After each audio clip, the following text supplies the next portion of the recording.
This is a global issue where it kills more than 38 million people yearly, and 75% of these occur in low to middle income countries.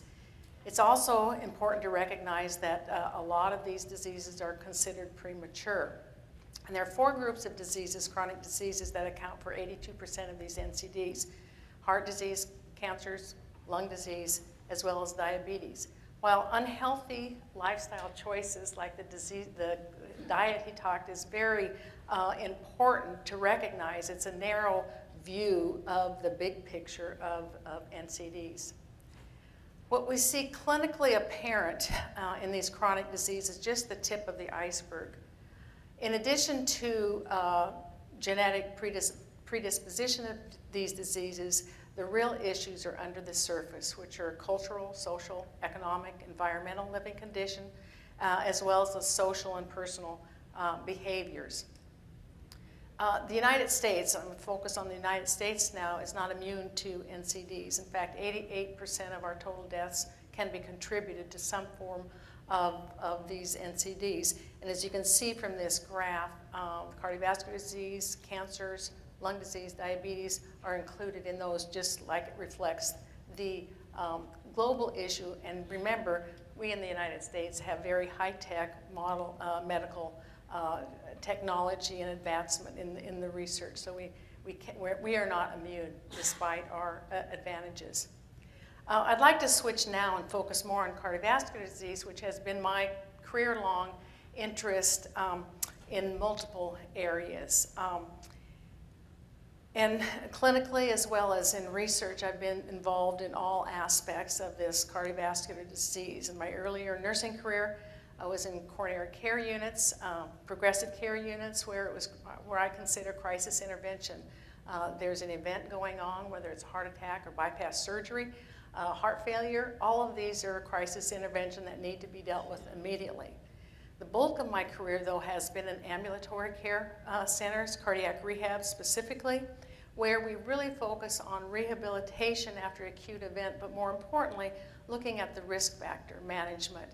It's important to realize when we talk about risk factors, there's 2 sets. There's the metabolic risk factors, which are really diseases in themselves, like diabetes, hypertension, lipids, obesity. Okay, they all contribute to the development as well as the progression of heart disease, as well as the behavioral risk factors of tobacco use, physical inactivity, and poor nutrition choices.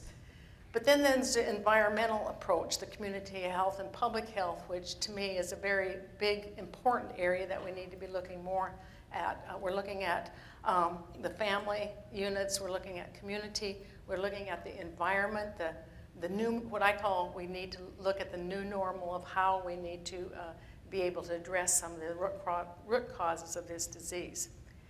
When I talk about preventive cardiology, to me it's a unique discipline, very multidisciplinary discipline that merges the medical model and the behavioral, social, environmental model equal in importance. We can't deny the importance of the medical model, because if you're in the ED and having a heart attack or bypass surgery, you need the state-of-art treatment and rapid response. And it's very diagnostic-centered, reactive approaches. We want to get in there and fix it and prevent fatal events. So it really is a crisis management. But it also merges the behavioral, social, environmental model, where it's more looking at the big picture. It's a very proactive approach to care, more of the prevention, prevented, and self-care type of management. I like to look at this and look at the prevention model across not only the care continuum, but the lifespan of both individuals and the disease progression. So if you look at definitions, primary prevention is really preventing the development of those risk factors to begin with, okay? This is really primary prevention before it starts. High-risk primary prevention is really when there's 2 or more of the metabolic risk factors like diabetes and obesity, and we know that that's slipping into the younger and younger age group. Secondary prevention is where there's already an event, but the prevention is preventing reoccurrence and progression of the disease. Cardiac rehab, which was my world, we're focusing on those risk factors, but again, getting them back into the community, because again, this is not they weren't fixed. It's a long-term event where it has to be continued lifelong prevention. And tertiary prevention is where you're not only trying to prevent the recurrence or the progression, but we're also in this age, we're dealing with aging issues as well as other comorbidities. So it's prevention of decline, whether it's functional, cognitive, the whole quality of life type of issues. So let's look a little bit closer in the interventions and research needs in each of this area. I already mentioned about primary prevention, which is very environmental, social, cultural, access to healthier choices, eliminating health disparities, and we've heard a lot about that, and a lot on the choices that we make, both personally as well as in the physical. So you're just looking at the prevention model and primary prevention.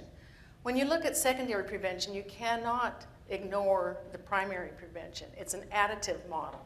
So in secondary prevention, we're looking at optimal medical management, whether it's the appropriate procedures, appropriate medications. There's a lot of evidence-based therapies in here. And what you're doing is, again, preventing the recurrence or the progression of the disease for long-term healthy outcomes.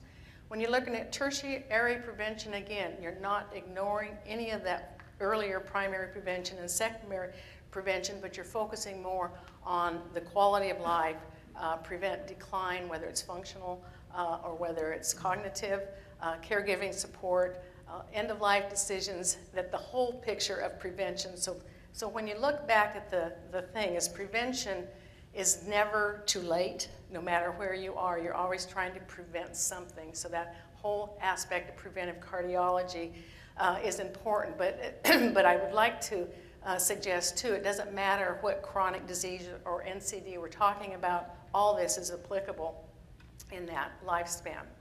So personally, where do I feel that the priority research needs? I think you probably heard me saying, we've been there, done that. We need to focus more on primary prevention, getting to the root of the problem. And of course, the other thing that I'm extremely interested in and very excited that the School of Nursing does have a position within the health disparities cluster higher is within the health disparities. Because what's really important, again, is getting to the root of the problem, because we have to get upstream, because we keep trying to fix things.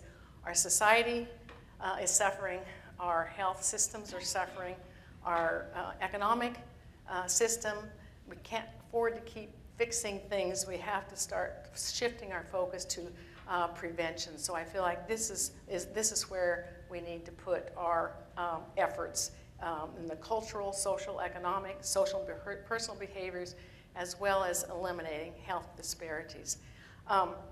So what I'd like to do, and this is just kind of a sneak peek of the poster, is because I have been focused on preventive cardiology, but as the Associate Dean for Research, I want to kind of display what is happening within our own school through these areas of prevention, because we do have research and scholarly activities all through the stages of prevention, and not, as I said, not just cardiovascular disease, but all chronic diseases. Wow. And then too, we've got a lot of focus on interprofessional type of education and nursing education, so I invite you to come learn more about what we're doing within the School of Nursing with my poster presentation. So I'm 50 seconds early. Thank you.